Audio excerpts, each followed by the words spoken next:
La hermana de mi novio dijo que ella mandaba en la casa. Cuando supo que nos íbamos a casar se volvió loca. Todo comenzó hace 2 años cuando conocí a Lucas en una fiesta. Desde el primer momento, hubo química. Hablamos durante horas sobre todo y nada. Me invitó a salir al día siguiente y desde entonces hemos sido inseparables. Lucas era perfecto, amable, trabajador, respetuoso. Tenía su propia casa de 3 habitaciones que compró con su propio esfuerzo después de años trabajando horas extra. Estaba orgulloso de lo que construyó, y yo estaba orgullosa de él. Pero había un problema, su hermana Daniela. Daniela se mudó a la casa de Lucas hace 5 años después de su divorcio. Se suponía que sería temporal, solo unos meses mientras se recuperaba emocionalmente. 5 años después, seguía ahí. No pagaba renta. No contribuía con las facturas. Ocasionalmente compraba comestibles, pero solo cosas que a ella le gustaban. Lucas la dejaba quedarse porque se sentía culpable por su matrimonio fracasado. Al principio lo entendí. La familia es importante y yo no quería interponerme.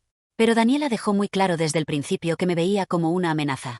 La primera vez que dormí en casa de Lucas, Daniela me observó como si yo fuera una ladrona. Me interrogó sobre cuánto tiempo llevábamos saliendo, qué hacía para vivir, cuánto ganaba, si tenía mi propia casa o si buscaba vivir de alguien más.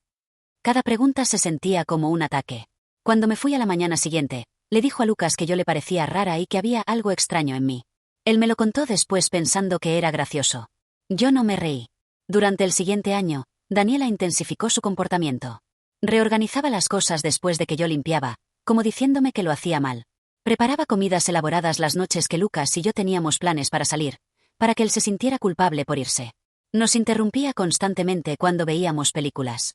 Tocaba la puerta de su habitación a las 2 de la mañana con preguntas urgentes que claramente podían esperar hasta la mañana. Se aseguraba de que yo nunca olvidara que ella también vivía allí.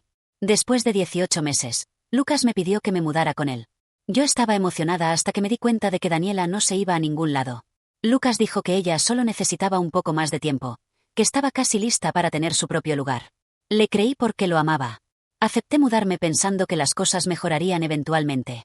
El día que traje mi primera caja de pertenencias, Daniela me llevó aparte. Lucas estaba afuera sacando más cajas de mi carro. Ella se paró frente a mí en el pasillo y habló en voz baja para que solo yo la escuchara. «Esta es mi casa», me dijo con los ojos fríos como el hielo. «He estado aquí durante 5 años y tú eres solo la novia. Lucas puede ser el dueño de la propiedad, pero yo administro esta casa. Tú puedes quedarte en su habitación, pero el resto de la casa es mi territorio. Si intentas cambiar algo o echarme, haré de tu vida un infierno». Luego sonrió como si nada y se alejó. Me quedé ahí sosteniendo mi caja de libros, tratando de procesar lo que acababa de pasar. Mi corazón latía rápido. Sabía que acababa de entrar en una guerra. Los siguientes 6 meses fueron exactamente lo que Daniela prometió, un infierno absoluto. Criticaba todo lo que yo hacía. Se quejaba de que usaba demasiada agua caliente. Decía que mi comida dejaba la cocina apestosa. Reorganizaba las compras para que no pudiera encontrar nada. Se apoderaba de la televisión todas las noches y se negaba a compartirla. Le decía a Lucas que yo era desordenada aunque yo limpiaba constantemente. Le decía que yo era grosera con ella aunque apenas le hablaba. Lloraba con él diciendo que se sentía expulsada de su propia casa aunque nadie la estaba empujando a ningún lado. Lucas siempre me defendía en privado, pero nunca enfrentaba a Daniela directamente.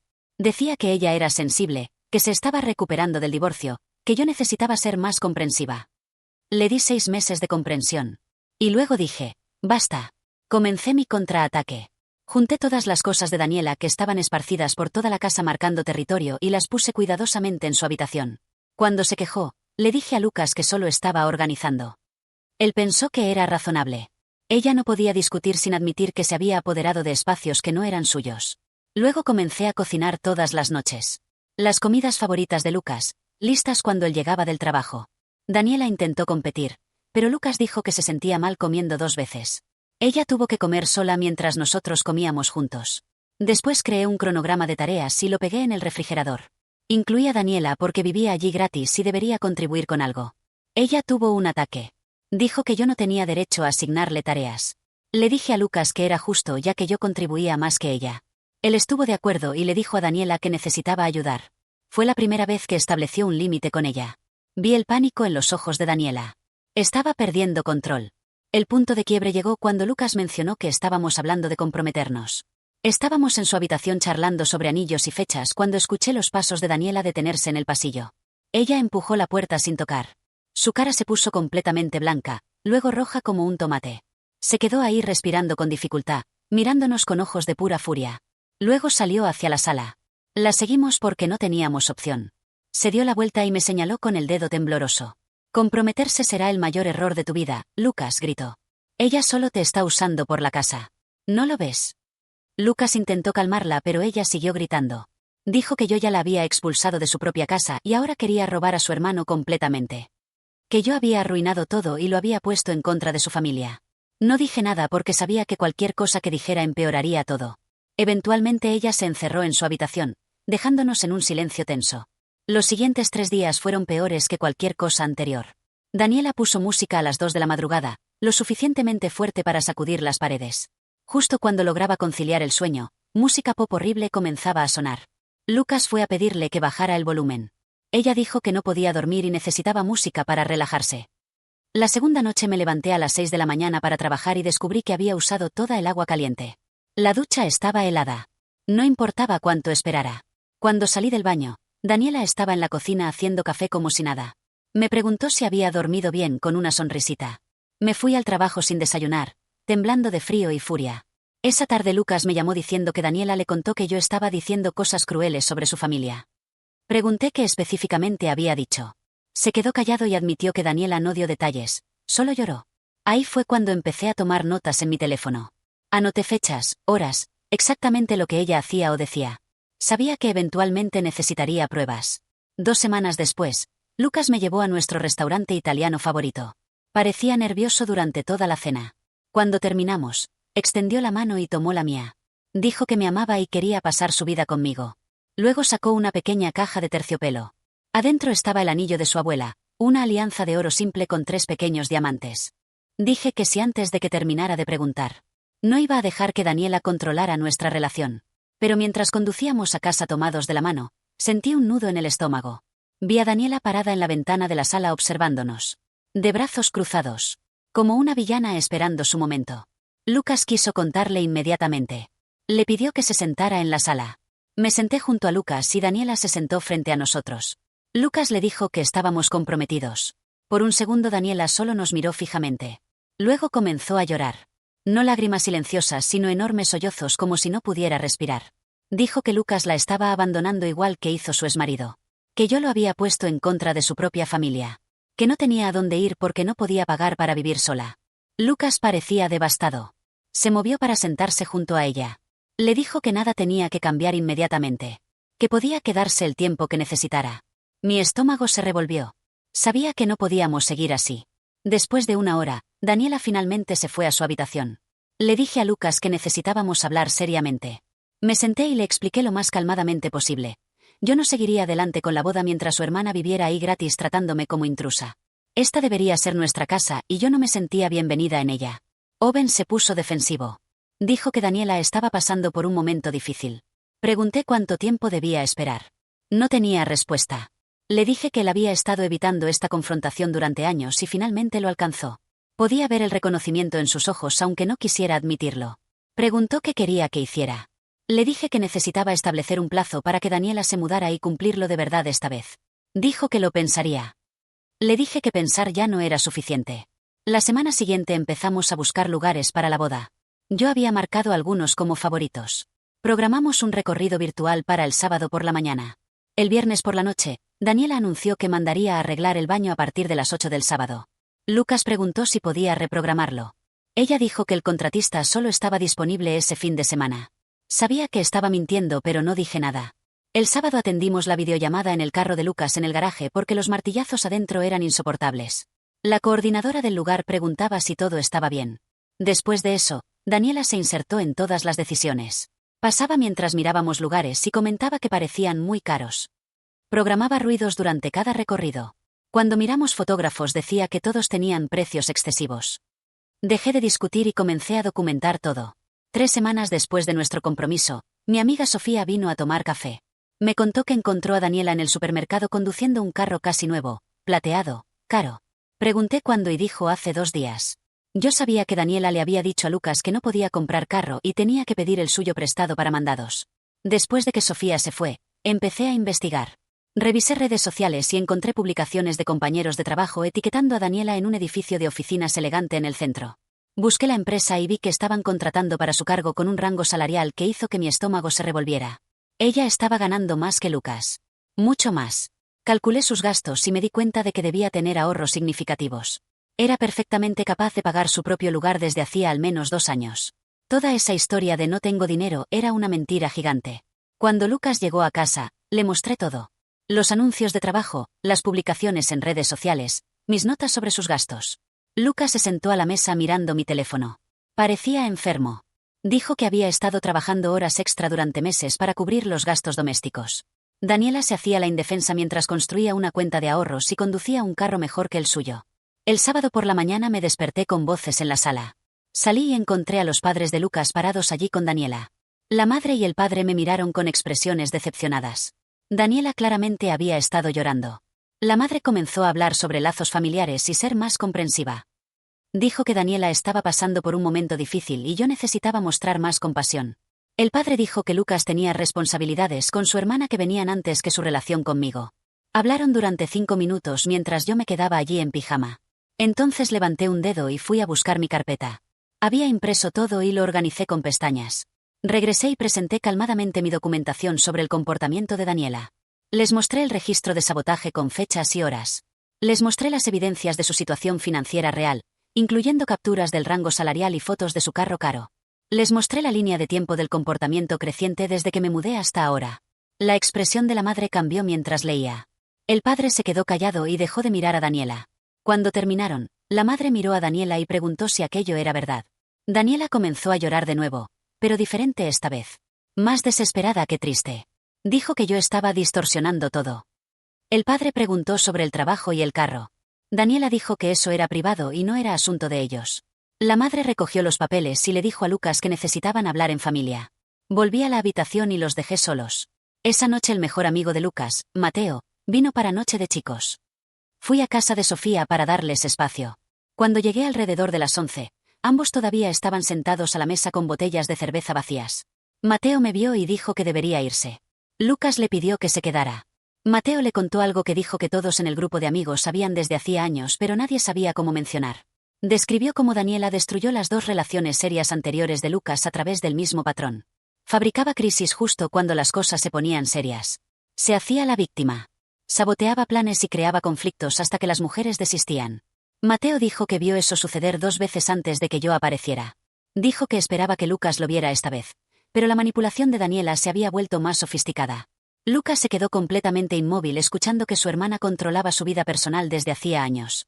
A la mañana siguiente puse todo sobre la mesa literalmente. Esparcí mi documentación junto a las evidencias financieras y las notas sobre el relato de Mateo. Le expliqué el patrón de Daniela de sabotear deliberadamente sus relaciones para mantenerlo enfocado en ella. Le mostré cómo había sido capaz de independizarse desde hacía años pero eligió quedarse para mantener control. Lucas parecía físicamente enfermo. Sus manos temblaban. Seguía tomando páginas diferentes y leyéndolas como si no pudiera creer lo que veía. Entonces algo cambió en su expresión. La culpa comenzó a transformarse en ira. Ira real. Dijo que necesitaba establecer un plazo firme para que Daniela se mudara. Que necesitaba aplicarlo de verdad esta vez en vez de dejarla manipularlo. Pregunté si estaba seguro. Dijo que nunca había estado tan seguro de nada. Lucas llamó a Daniela a la sala esa noche. Yo me quedé a su lado porque quería que ella viera que estábamos unidos. Ella entró irritada, como si estuviéramos interrumpiendo su programa de TV. Lucas respiró hondo y le dijo que tenía 60 días para encontrar un apartamento y mudarse. Que ayudaría con la renta del primer mes y el depósito. Pero el acuerdo actual terminaba ya. La cara de Daniela fue de irritada a sorprendida a furiosa en 3 segundos. Se levantó y preguntó si yo estaba detrás de esto. Lucas dijo que era su decisión. Daniela cambió de táctica inmediatamente y comenzó a llorar. Dijo que no podía creer que su propio hermano la estuviera abandonando igual que su exmarido. Que no tenía dónde ir. Lucas le recordó sobre su trabajo de tiempo completo y la cuenta de ahorros. Las lágrimas pararon bastante rápido. Se puso fría entonces. Realmente fría de una manera que nunca había visto. Le dijo a Lucas que estaba eligiendo a una mujer que apenas conocía sobre su propia hermana que había estado allí para él toda la vida. Que yo lo dejaría eventualmente y entonces él se arrepentiría.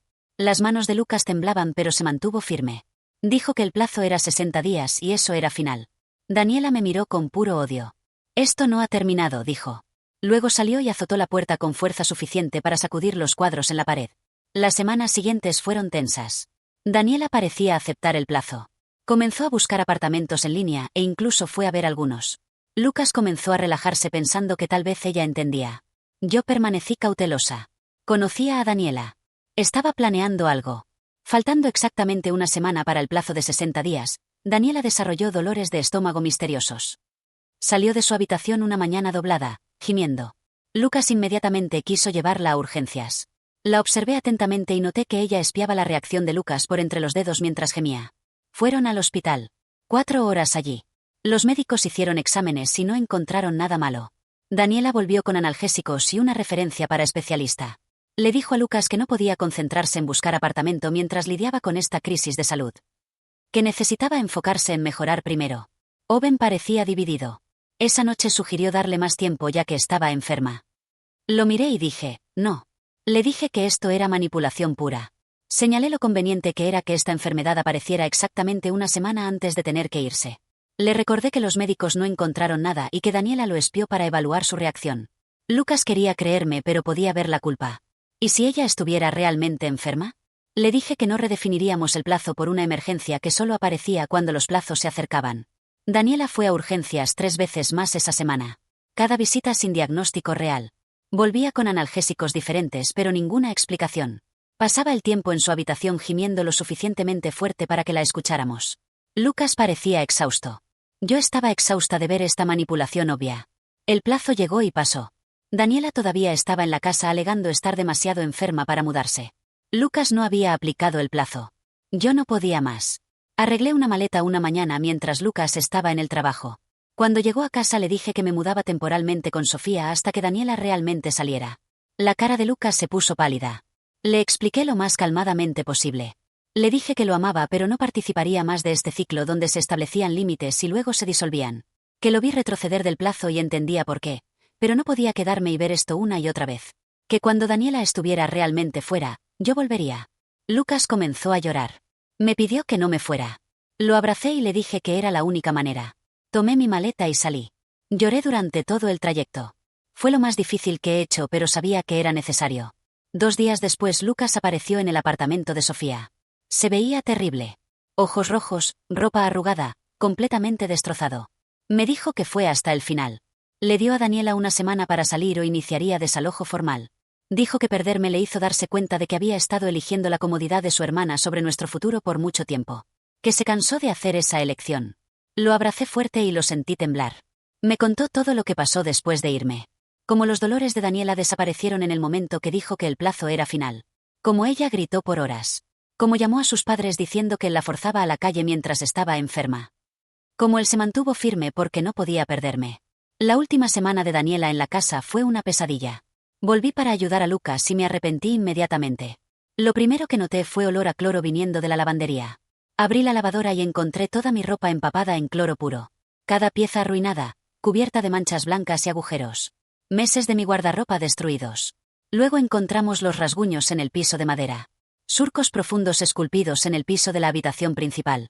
Ella había grabado traidor en letras gigantes con una llave o cuchillo.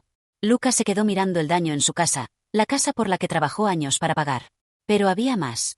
Había roto platos que pertenecían a la abuela de Lucas, piezas de familia pasadas por generaciones.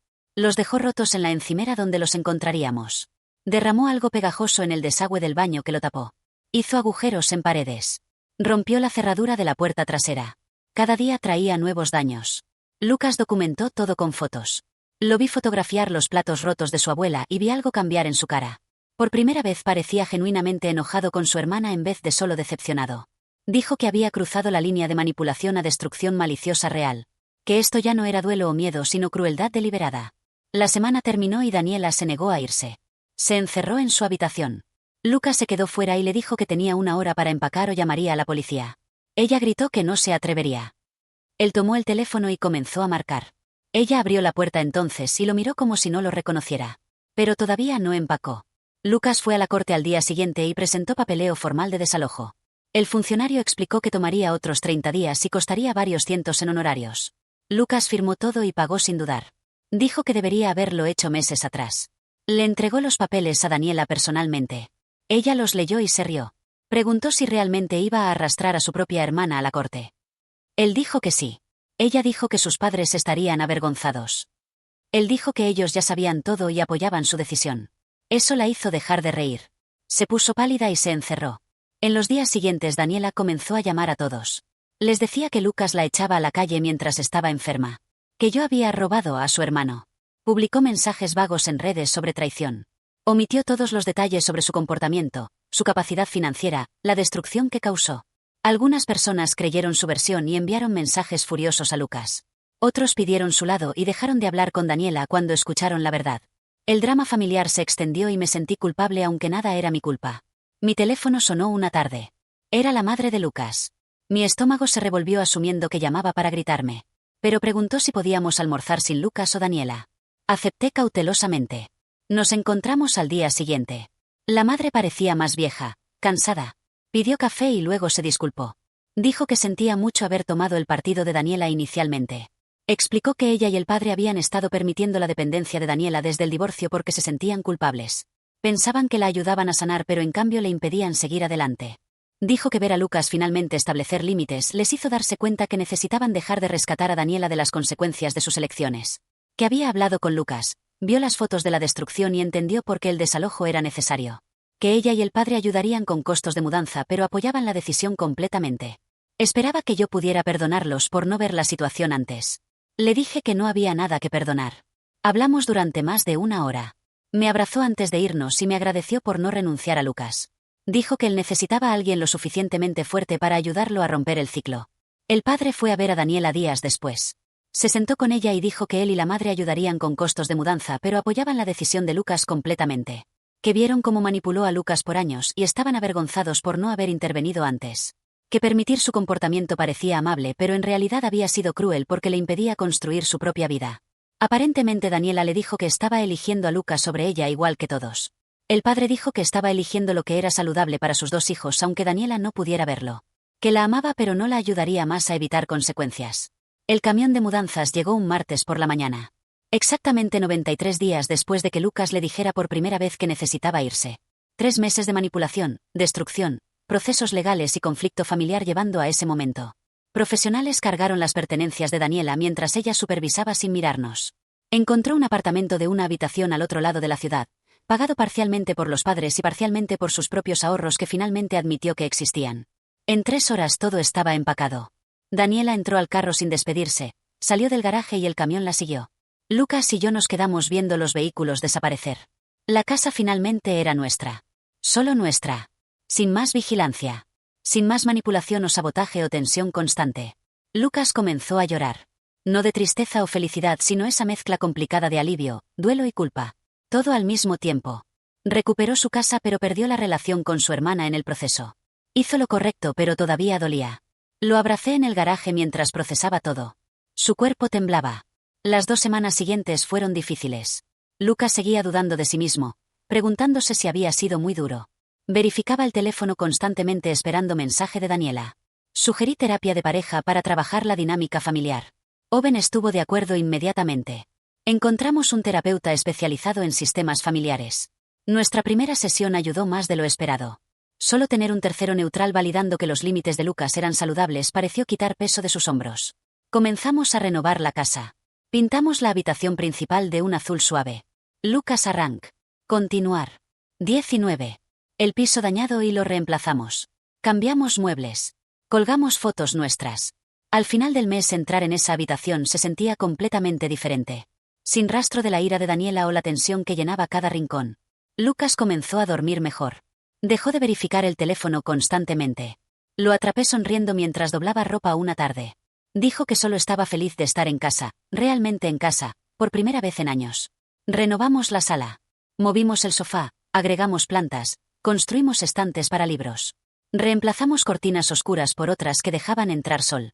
La casa comenzó a sentirse como si nos perteneciera en vez de ser territorio de Daniela que Lucas casualmente poseía. Cocinábamos juntos sin alguien rondando. Veíamos películas sin interrupciones. Recibíamos amigos sin preocupación. La casa se sentía más ligera, como si finalmente pudiéramos respirar. 2 meses después el teléfono de Lucas vibró durante el desayuno. Me entregó el teléfono para que viera. Daniela preguntaba si quería tomar café. El texto era diferente. Preguntaba en vez de decirle. Sugería una cafetería cerca de su apartamento. Decía que entendía si no estaba listo, pero esperaba que pudieran hablar. Lucas preguntó qué pensaba. Le dije que la decisión era suya. Respondió sugiriendo el jueves. Cuando volvió después de casi 2 horas, parecía cansado pero no molesto. Me contó que Daniela se disculpó. Realmente se disculpó sin excusas. Dijo que perder el control la forzó a mirarse honestamente por primera vez desde el divorcio. Que lo estaba usando como muleta. Que comenzó terapia que la ayudó a entender cuán dependiente se había vuelto. Admitió que fue horrible conmigo y con él. No esperaba perdón, pero quería que supiera que trabajaba en sí misma. Lucas le dijo que apreciaba la disculpa pero necesitaba tiempo. Que no volverían a la dinámica antigua donde ella controlaba su vida. Daniela dijo que entendía. Acordaron tomar café de nuevo en un mes si Lucas se sentía listo. La planificación de la boda se volvió más fácil sin sabotaje. Miramos lugares sin críticas. Elegimos fecha a principios de octubre. Reservamos un pequeño lugar con jardín para 80 personas. Los padres de Lucas fueron solidarios. La madre me llevó a comprar mi vestido. Realmente nos divertimos. Me contó historias sobre Lucas niño. Se disculpó de nuevo por no ver el comportamiento de Daniela antes. Invitamos a Daniela a la boda. Lucas quería extender la invitación como gesto de seguir adelante. Estuve de acuerdo porque veía que importaba para él. Daniela aceptó con un mensaje que parecía genuinamente feliz. No pidió involucrarse en la planificación. Establecimos límites claros. Podría asistir como invitada pero no pedíamos su opinión. Nuestro día de boda llegó en una tarde perfecta de octubre. El jardín estaba hermoso con flores de otoño y sol cálido. Daniela apareció a tiempo usando un vestido apropiado. Nos felicitó y no creó escena. Se mantuvo alejada durante fotos. Se fue de la recepción temprano sin despedirse. Los padres de Lucas parecían tristes aún celebrando. Sabía que estaban de duelo por la armonía familiar que tal vez nunca retornaría totalmente. Estaba genuinamente feliz caminando hacia el altar. Quise decir cada palabra de mis votos. Pero también sabía que nuestra dinámica familiar nunca sería simple. Daniela siempre sería la hermana de Lucas. Siempre habría historia complicada y gestión de límites. De pie en el altar sosteniendo las manos de Lucas, me sentí satisfecha sabiendo que superamos las partes difíciles juntos. Éramos más fuertes por todo lo que sobrevivimos. Nuestra relación no era un cuento de hadas con final perfecto. Era real, complicada y valió cada momento difícil. Si esta historia te ha gustado, suscríbete a mis historias de Reddit, activa la campanita y dale like, eso me ayuda a llegar a más personas. Miau.